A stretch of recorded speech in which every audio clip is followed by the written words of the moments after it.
All right, I have a special guest for you guys today to go through some of the biggest stories in the news. I have with me Michael Loftus. Michael, thank you so much for joining me. Hey, good to be here, man. Let's get after it. So, people might know you from comedy shows. They might know you from being a regular over on the Greg Gutfeld show on Fox News. You're going to be there a little bit later today to wrap up the DNC. Wanted to play something as a comedian. You'll probably find this funny, but it's trending on Twitter right now that Nancy Pelosi, she's invited out. They don't give her a lot of time because she's not as big as Michelle and Barack Obama. But as she's walking out, toilet paper falls out of her pants. So let me run this clip. Let me run this clip for us really quickly.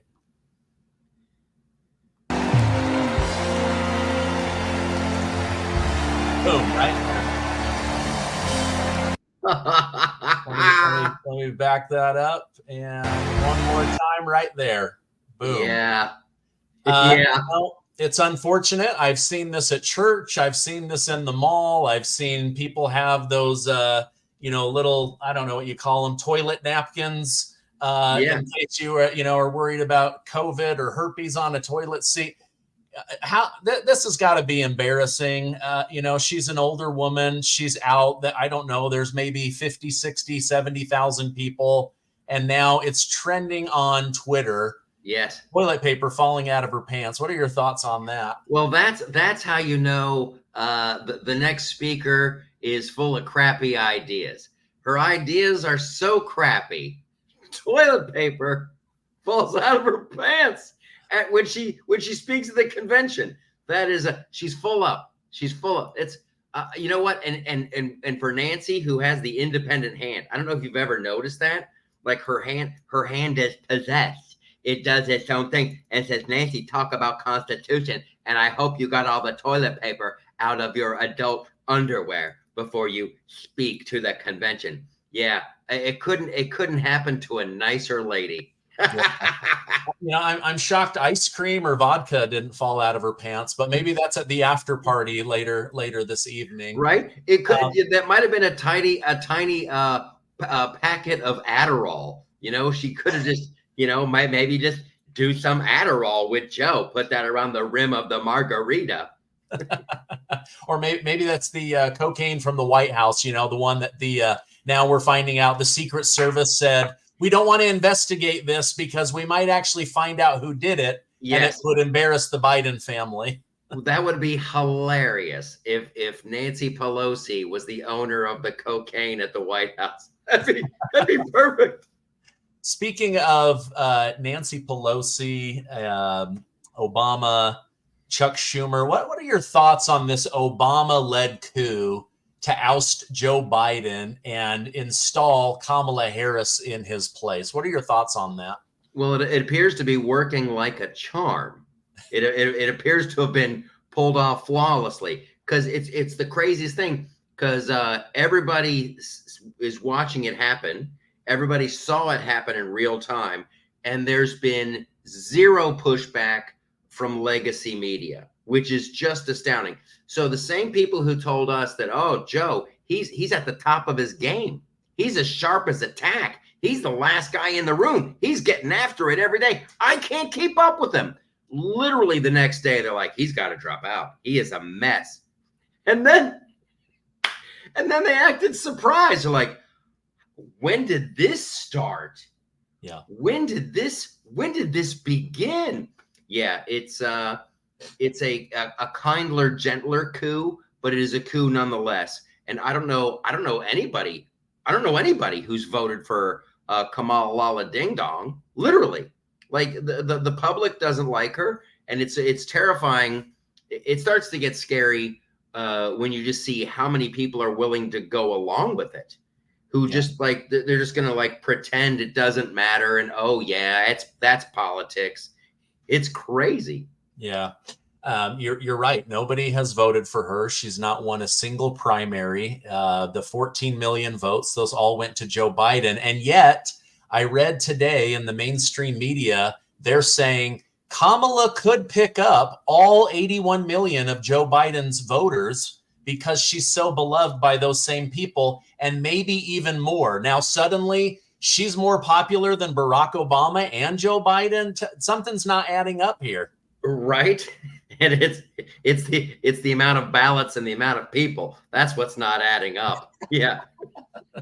Well, we now know for certain that that is the case in Georgia and Pennsylvania and a few other states. But you know what? We need all those ballots out there because somebody might fill them out, and they just happen to be for Joe Biden, which is pretty amazing. Yeah. Do you think that the Democrat elites, the people that are paying $500,000 for a suite overlooking the DNC, do you think they see Kamala Harris as a better, more competent puppet than Joe Biden? I mean, obviously, he became publicly too demented. I believe they've known he's demented for a long time. But what do you think? Is she a better puppet for them? Yeah, I think so. And it's like watching a crazy low rent reenactment of the last days of the Soviet Union, right? Like you didn't want to get too cozy with Stalin or he'd whack you, but oh, this Brezhnev guy, I might want to cozy up to him. That's what everybody just wants to cozy up to, the person who's going to have, be pulling the levers of power. It's astounding when you see these guys like that JB Pritzker guy, just super rich, and he's talking about people need to be paying their fair share. Well, JB, you can go ahead and write that check out right now to Uncle Sam. How much do you want to give? Yeah. He doesn't. He just wants to be up. He just wants to be tight with Kamala so he can protect his wealth. It's like Animal Farm, that old book, but in real life. Everybody wants to get in with the pigs. Yeah. Oh, speaking of pigs and Pritzker, you're right. He's put himself right there at the top, just like in Animal Farm. Wanted to get your thoughts. Did you by chance catch the interview between comedian Theo Von and Donald Trump? Yes. Okay. Such a great interview. I felt like Theo Von really did his research. He helped humanize President Trump on a level that I haven't seen in a very long time. And then Theo Von opens up about his former cocaine addiction. And the headline is, former President Donald Trump shamefully embarrasses comedian over past drug addiction. I mean, like, their ability to spin something is outrageous. What were your thoughts on that interview? It's funny because, like, right before we started recording, I finished up an article at my website, theloftusparty.com, about this very thing. And what I found truly wonderful about it, and the clip that I don't think enough people are talking about. Now, here's what I want to say. Theo Von and I are kind of friends. We did a tour together in South Africa years ago.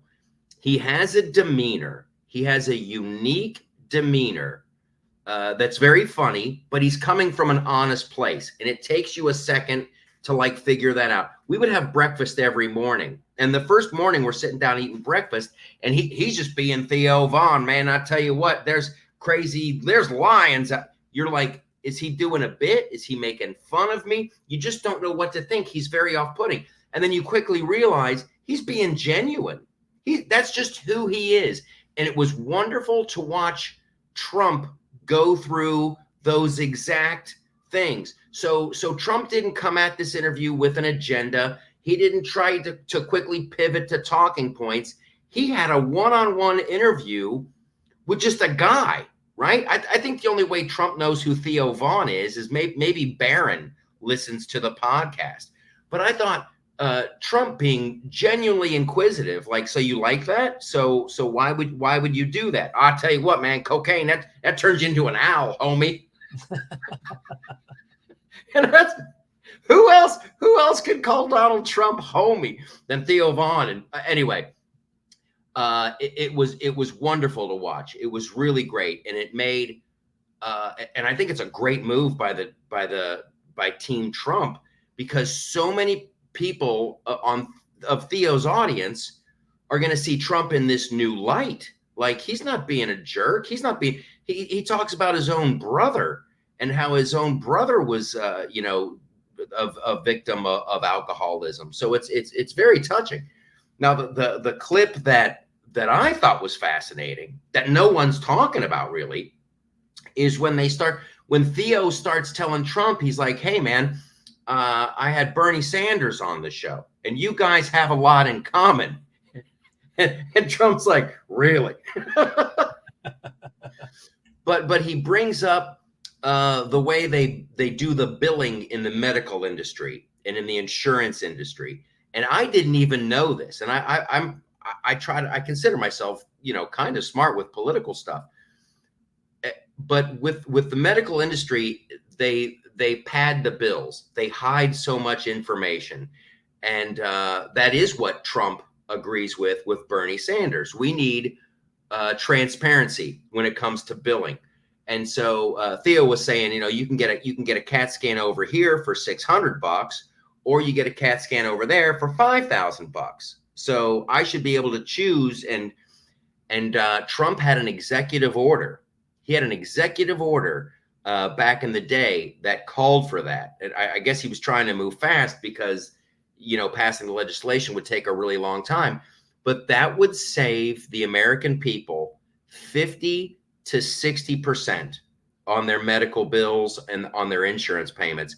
And like Trump was like, Biden hated that. They didn't follow up on that one at all. So that, to me, you know, they talk about, you know, Trump, oh, he's this mean person. He's this completely, you know, ego driven. He's only out for him and his rich buddies. He literally, and it's like the insulin thing. He got the price of insulin down to, you know, like $35.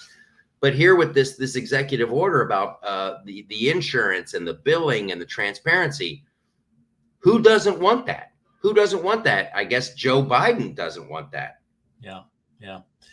The other thing that was interesting to me was Theo Von actually brought up Donald Trump to Bernie Sanders. And Bernie Sanders said, I totally get it. The reason he's so loved is that he's not a politician, but that's the very reason Washington, D.C. hates him. Yes. I thought, man, at least Bernie Sanders was being honest about why so many people like Donald Trump. But I find it a little bit ironic because in that interview, Theo Von is asking him about how the election was stolen from him by the Democrat elites. And Bernie Sanders opens up and says, you know, I was on track to win. I probably could have beat Donald Trump. I was beating Hillary Clinton big time. And then they do this coup and he's removed and Hillary is installed.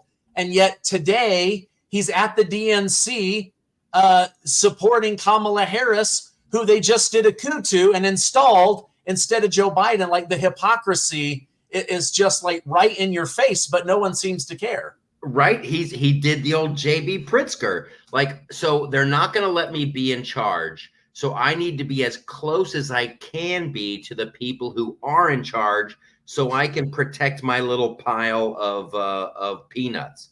That's what it all is. I mean, there was Phil Donahue recently passed, and I did a little retrospective on him, and like Milton Friedman was on the old Donahue show, and he just said it so beautifully. Like, name a society that doesn't run on greed. Everyone, at least capitalism, is honest about it. You know, I want my freedom so I can do better and I can have more for my family to give us a better chance at surviving. Now, with capitalism, I make something of value that a lot of people want, so it makes their life better and makes my life better. That's awesome. What the Democrats and the socialists and the communists and the neo-social, what they're doing is like ruining everyone who's successful for their own, literally, it's their personal gain. Michelle Obama on stage the other night, she's talking about generational wealth. And my mom told me, I don't trust anybody who has more than they, and it's like, sweet cheeks. You got 3 giant mansions, helicopters, yachts, and you have generational wealth now. Your kids are going to be set. I got no problem with that. Good for you. You did it. But don't stop me from getting mine. That's what I can't stand.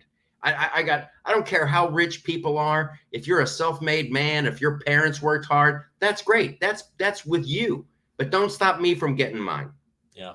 I keep wondering, what she talks about, that she gets $750,000 for a 1-hour speech. But, I don't know. Maybe I just want to be paid that level of money.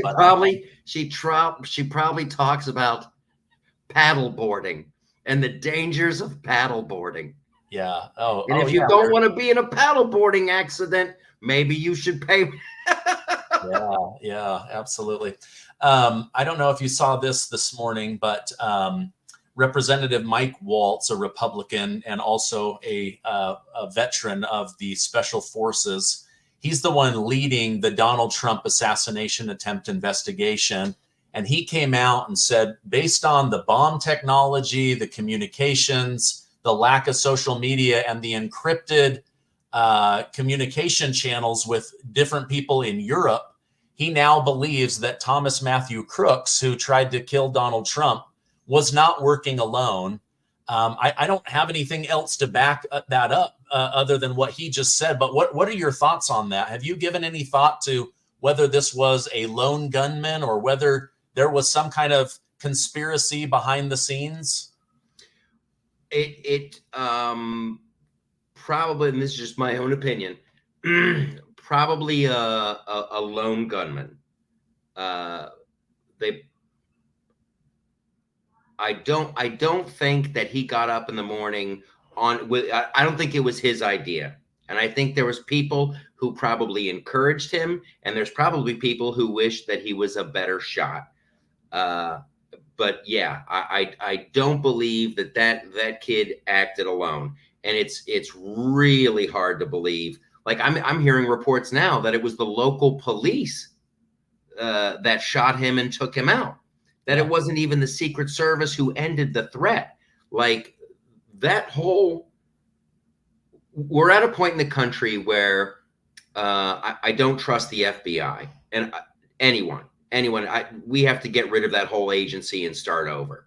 And now I'm there with the Secret Service too. And I tell you what, I don't know what we're going to call the new CIA, but this is the thing that Eisenhower, in my opinion, warned us about. He's like the military industrial complex. I think there's people pulling the strings that we're living in a republic now. This isn't how it was drawn up. There's this illusion of choice, an illusion of power. And I think there's some powerful people behind the scenes who are trying to steer us in certain directions and make sure certain things happen. And I'm not for that at all.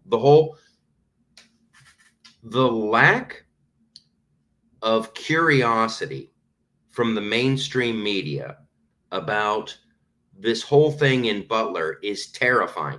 The silence is terrifying. If this would have been Joe Biden, there would have been around the clock coverage from the hospital. We would have known like where the surgeon who repaired the ear went to high school. We would have had in-depth analysis of his teachers and what they think and how could this happen. There'd be 3D model. We'd still be watching the live coverage.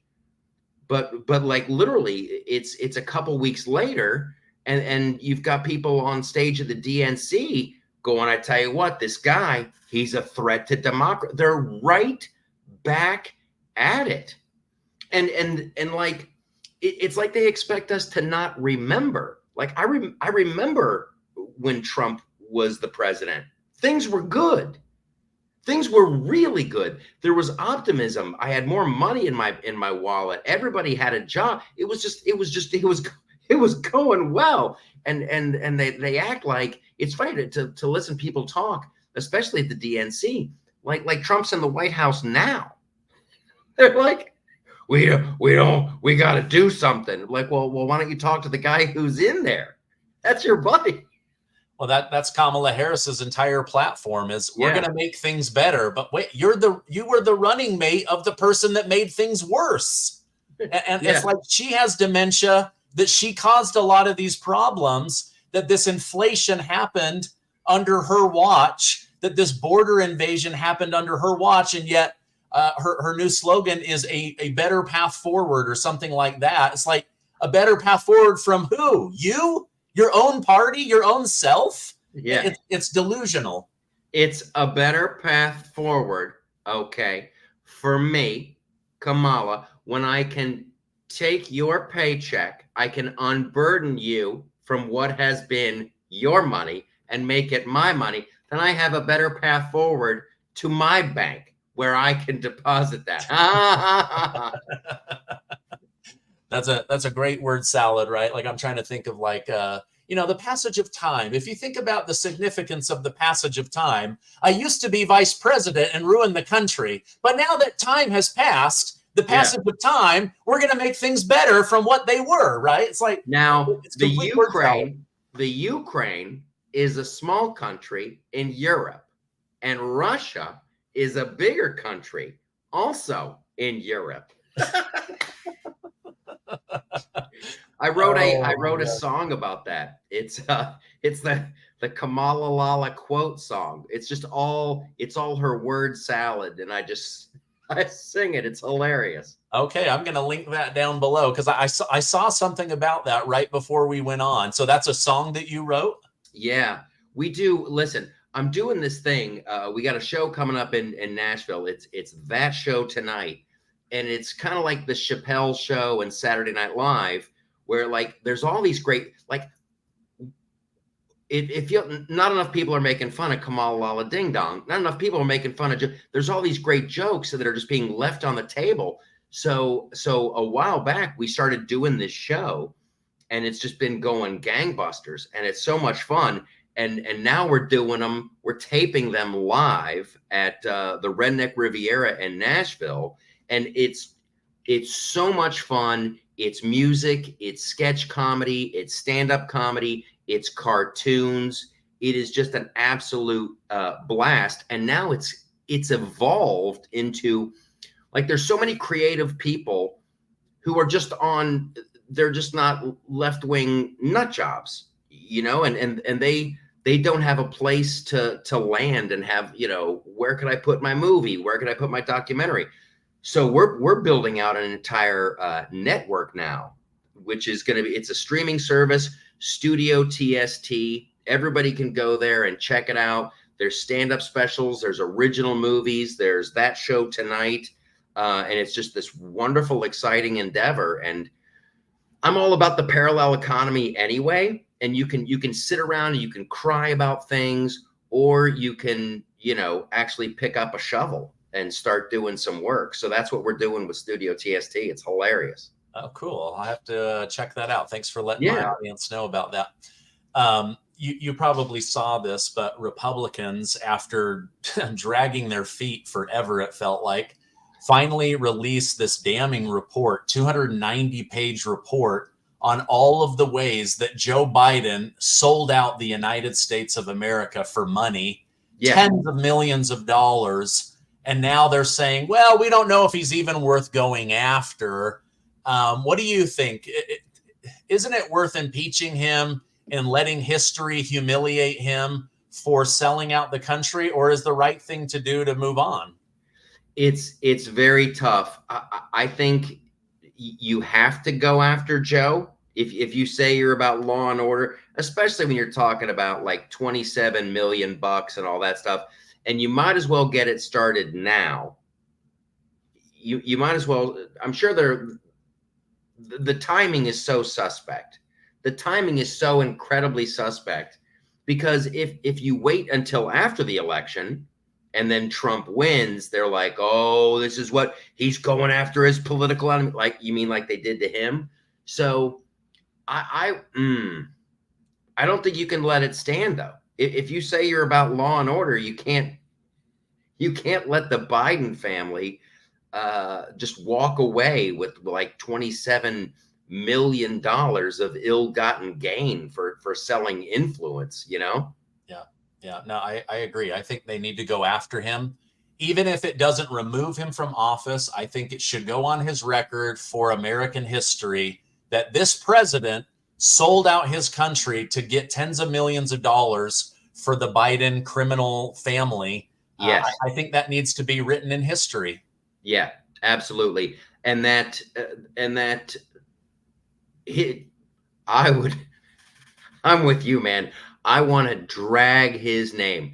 Joe Biden, and it's like the instant you start to feel sorry for him, the instant like he comes out on the stage and you're like, oh, he's a pathetic old dude. That's sad right there. He's really trying to hang on. You know, they cut his legs out from under him. They threw him out of they did Joe Biden dirt. The instant you start to feel sorry for him, he's like, and then in Charlottesville, Donald Trump said that there was good people on both sides. Like he trots out that old tired lie, and then you go back to, you know what? Now we got to drag you, buddy. Now we got to drag you.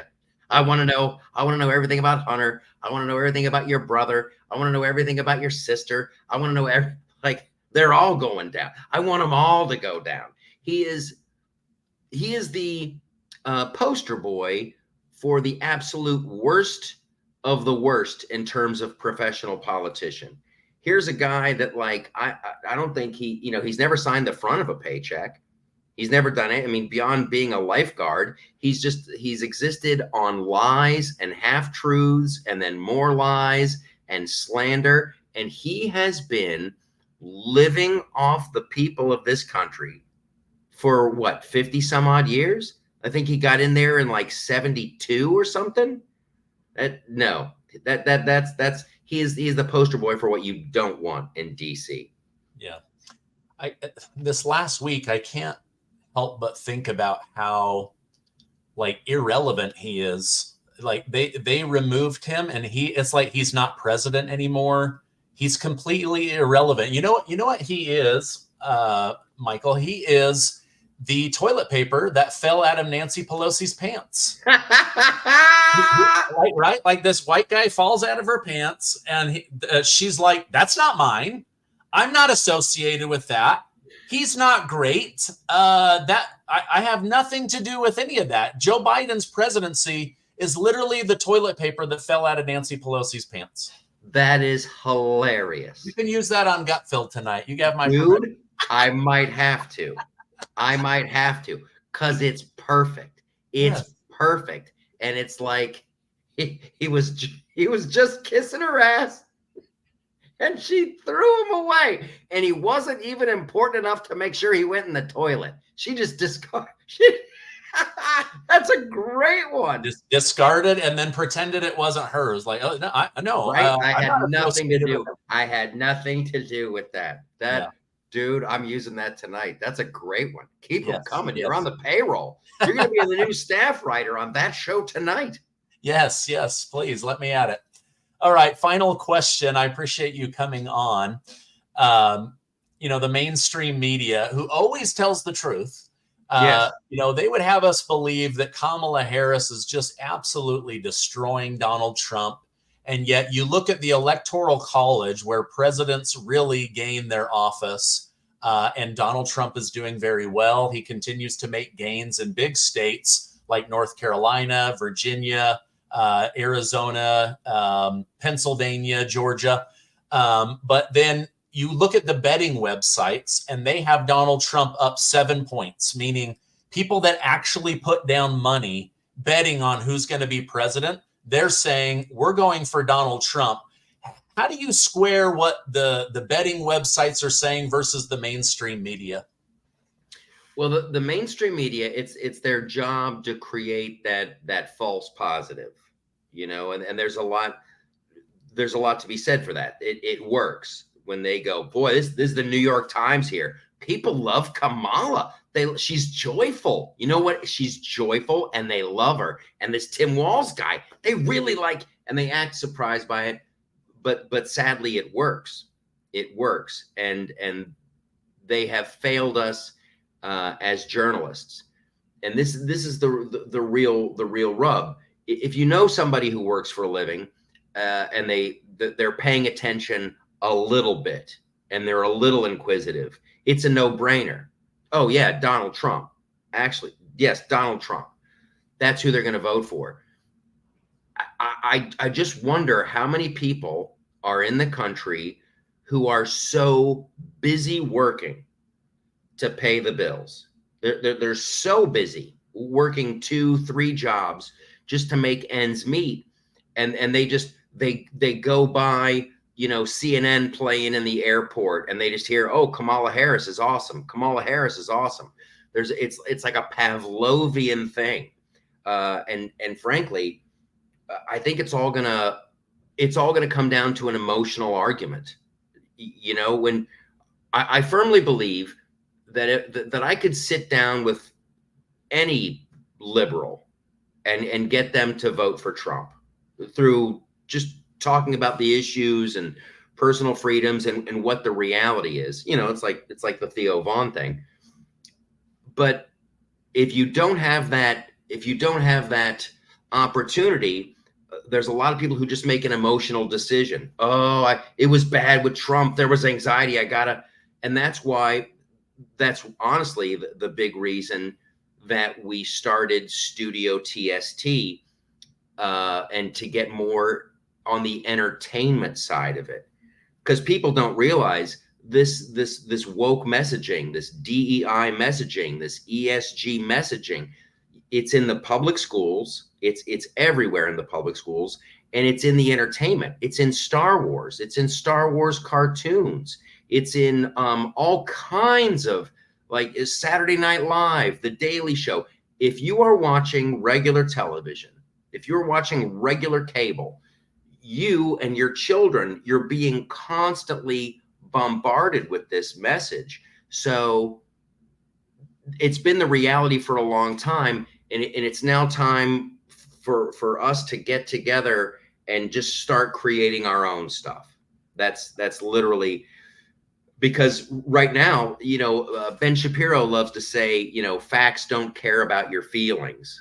Well, we're living in a reality where feelings don't care about your facts. So we better get started. Yeah. You know, as you were talking, I was thinking, like, our voting system has kind of become like checking out at the grocery store, right? Like you're at the conveyor belt, you're putting your groceries on, you've got to make some final decisions on your purchases, right? And right there's a magazine about how Donald Trump is a horrible person, right? Right there's another magazine that's like, oh, and he slept with a porno star, and he's got 34 felony counts, and he thinks that people that served in the military are suckers and losers. Yes. And he thinks that Nazis are great. And people are like, oh man, this is crazy. Oh, there's a pack of gum. I don't want to get that, you know, and Kamala's the pack of gum. It's just like that last minute grab. Like, there's nothing about her. There's no positive. There's no policies. There's no nothing. It's just all negative Donald Trump. And then one last purchase, Kamala Harris. That's what I feel like we're living in America right now. Yes.